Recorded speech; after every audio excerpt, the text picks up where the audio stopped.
ब्लॉगमध्ये तुमचं सगळ्यांचं मनापासून स्वागत आहे।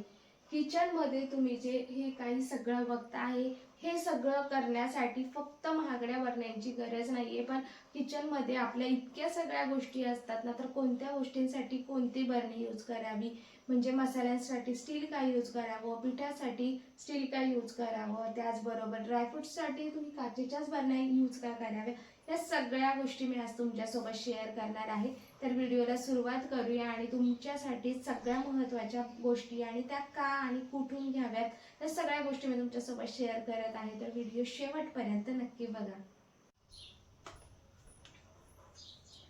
सगळ्यात पहिली सुरुवात आहे स्टीलच्या डब्यांपासून आणि हा तुम्ही बघताय ह्या सगळ्या मीडियम साईजचे डबे आहे आणि या सगळ्या मीडियम साईजच्या डब्यांमध्ये मी वेगवेगळे पिठं ठेवलेली आहे।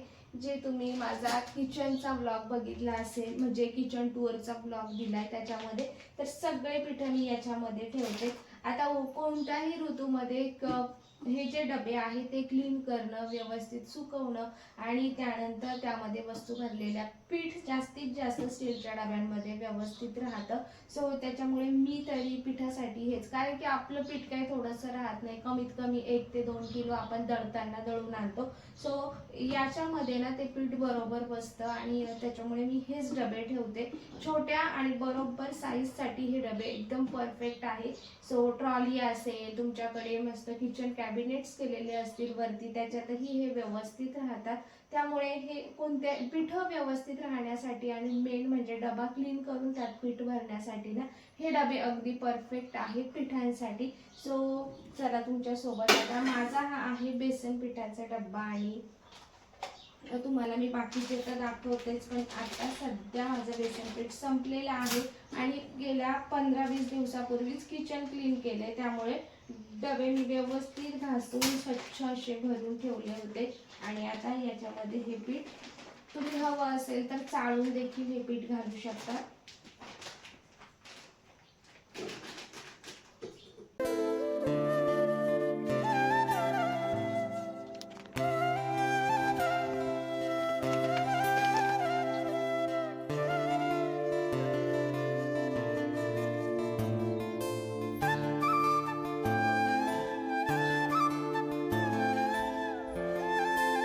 जसं सांगितलं याच्यामध्ये बेसन पीठ ठेवलंय आणि याच्यामध्ये जे आहेत ना ते तांदळाचं पीठ ठेवलंय आणि संपत आलंय आणि प्रत्येक पिठाच्या डब्यामध्ये असा चमचा असतो, जेणेकरून पीठ घेताना ओला हात लागणार नाही। सो बघा याच्यामध्ये आहे हे तांदळाचं पीठ आणि वरती सगळे डबे आहे आणि त्याचा क्रम पण माझ्या लक्षात आहे। तुमच्या नसेल तर त्याच्यावरती नावं टाकले तरीही चालेल, पण आपल्याला रेग्युलर किचन मध्ये असल्यामुळे सवय होते आणि आपलं नेहमीच लक्ष जातं। जसं की याच्यात आता तांदळाचं पीठ आहे, बाजूच्या याच्यात बाजरीचं पीठ आहे आणि त्याच्या बाजूला ज्वारीचं पीठ आहे, अशी सगळी पिठं लागतात। म्हणजे भाजणीचं थालीपीठ बनवायचं असेल किंवा कुठल्याही गोष्टीसाठी, पण मी वेगवेगळंच दळून आणलेलं आहे जेणेकरून ते मला भाकरी वगैरे बनवण्यासाठी उपयोगात येईल। सो बघा अशा पद्धतीने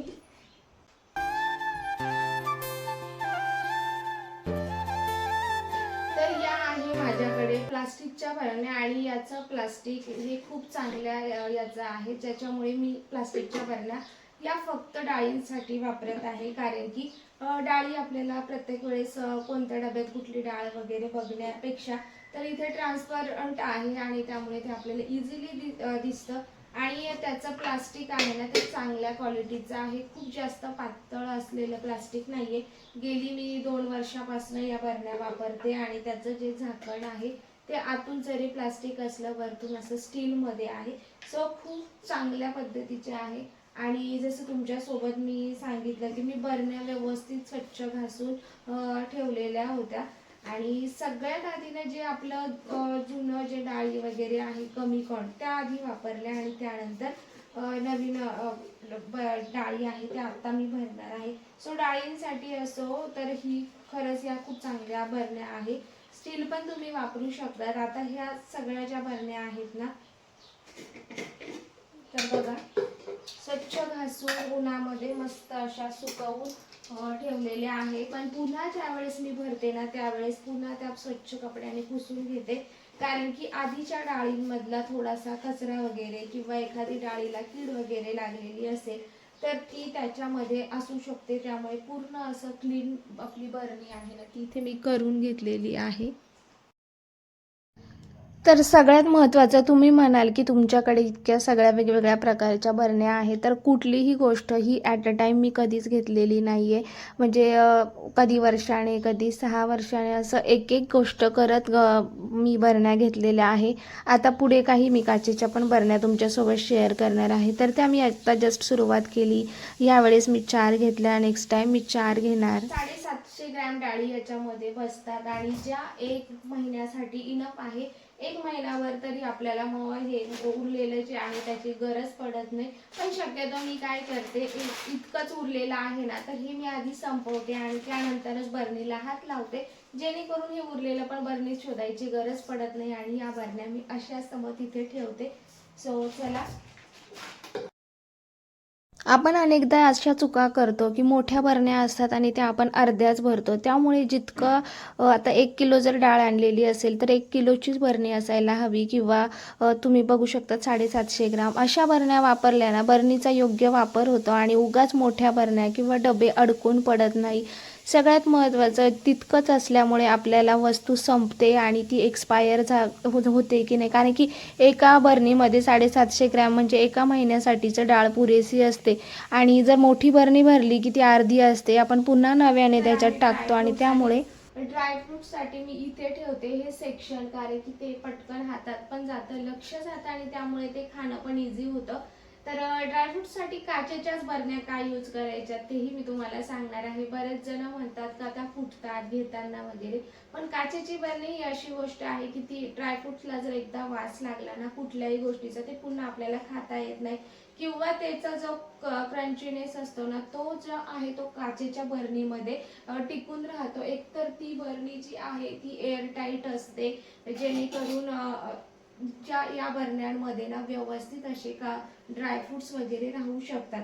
आणि सगळ्यात महत्त्वाचं, ड्रायफ्रुट्स आपण खूप क्वांटिटीमध्ये आणत नाही, त्यामुळे त्याच्यासाठी छोटीशी अशी मीडियम साईजची बरणीच व्यवस्थित आहे. सो मी या बरण्या ड्रायफ्रुट्स ठेवण्यासाठी वापरत असते.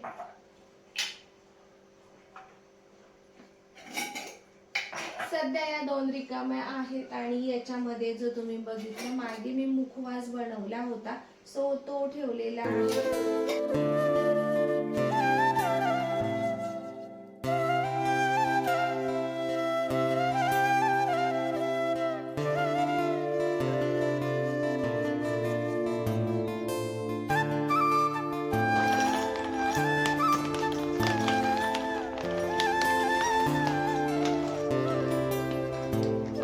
तर उरलेले ड्रायफ्रूट्स आहे ना ते सुद्धा मी काचेच्याच बरणीत भरले मोठ्या, कारण की ते जर असेच पॅक करून ठेवले तर उगाच वास लागू शकतो. त्यामुळे एक्स्ट्राचं जे आहे ना ते असे मागे ठेवले, जेणेकरून पुढच्या छोट्या बरण्यांमधले संपलं तर आपल्याला हे यूजमध्ये येतं. आणि बऱ्याचदा मसाले व वेगवेगळ्या डाळी असं गोष्टी असतात ना त्याचा वास ड्रायफ्रूट्सला लागतो.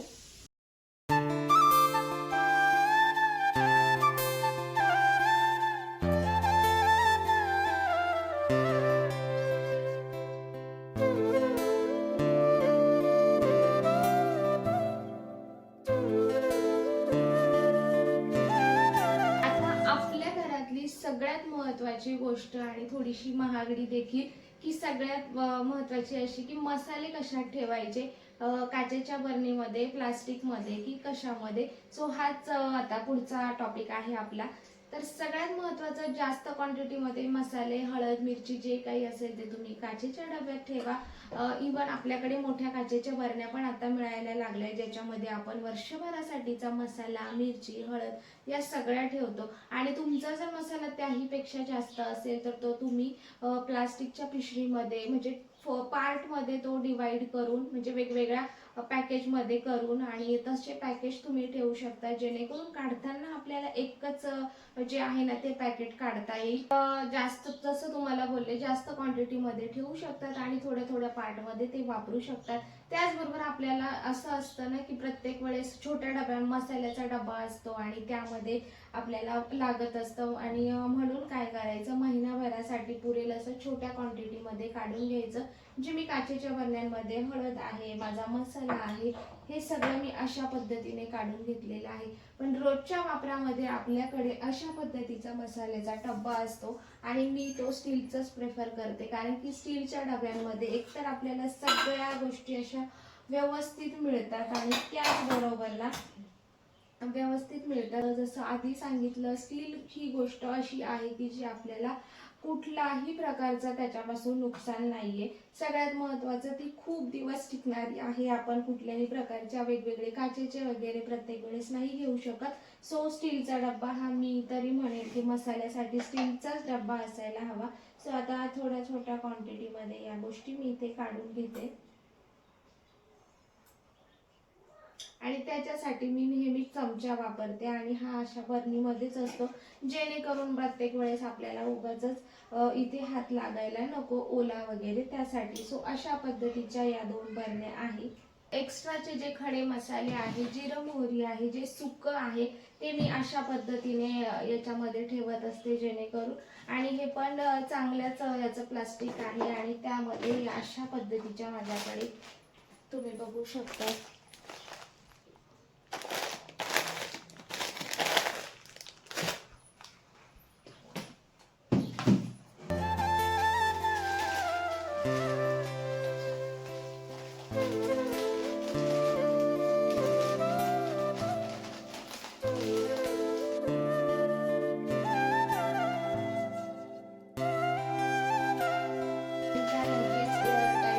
जातात.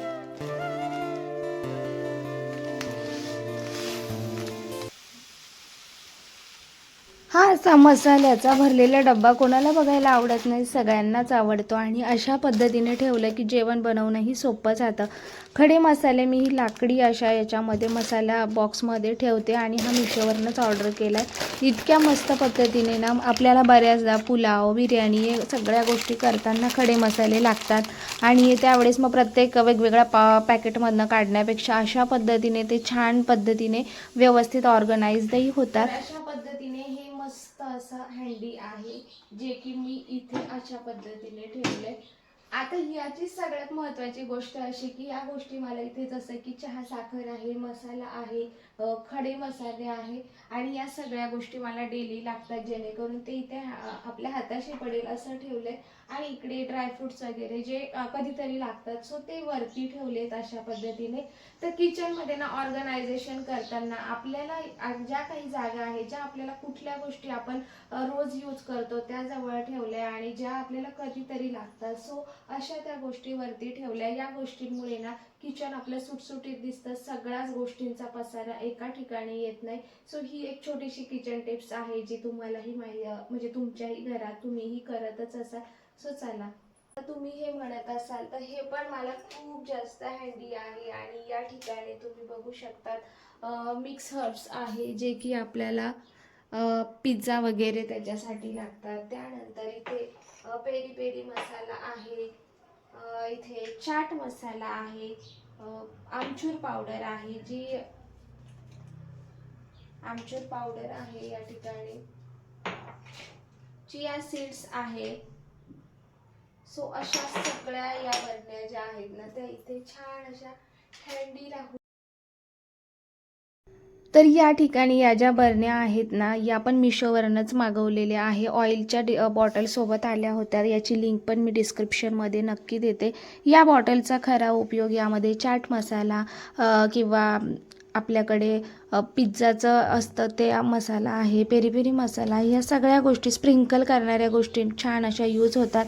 आणि खूप ठिकाणी असं वाचलं आहे की मीठ हे नेहमी काचेच्या बरणीत ठेवावं आणि छोट्या ह्याच्यामध्ये चपातीला लावण्यासाठीचं तेल आहे आणि या बाजूच्या 2 अशा तेलाच्या बॉटल्स आहे, जेणेकरून तिथे कमीत कमी जागा लागते आणि दिसायलाही छान दिसतं.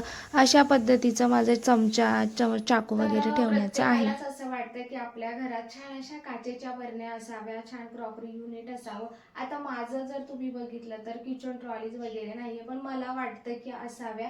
सो मी इथे ना हे बघू शकता, असं एक सेक्शन करून घेतलं होतं अशा पद्धतीने आणि ते इथे लावून घेतल्या, ज्या की मला 99 रुपीजला एक पडली होती.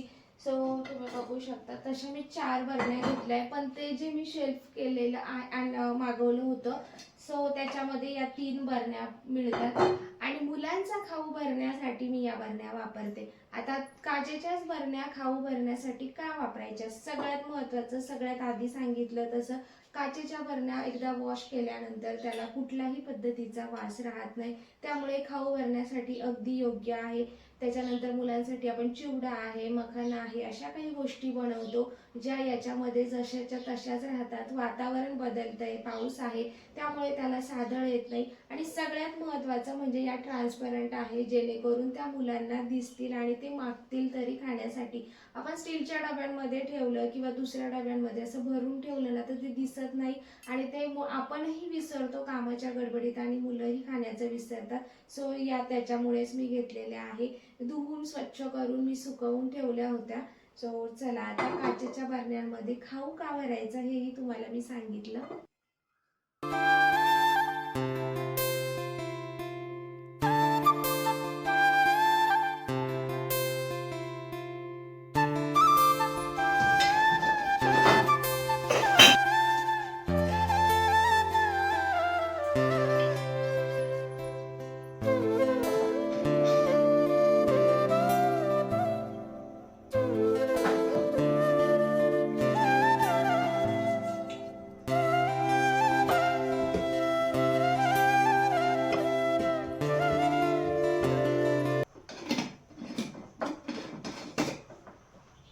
तर वरतून पण ट्रान्सपरंट आहे आणि खालून पण दिसायला सुरेख दिसताय.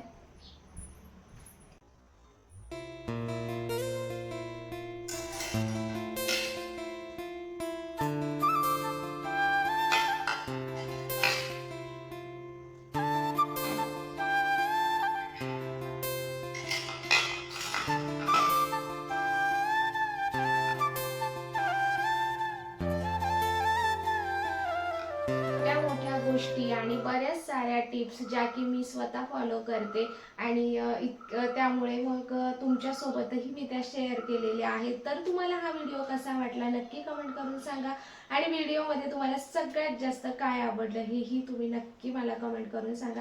चला भेटूया नवीन व्लॉगमध्ये.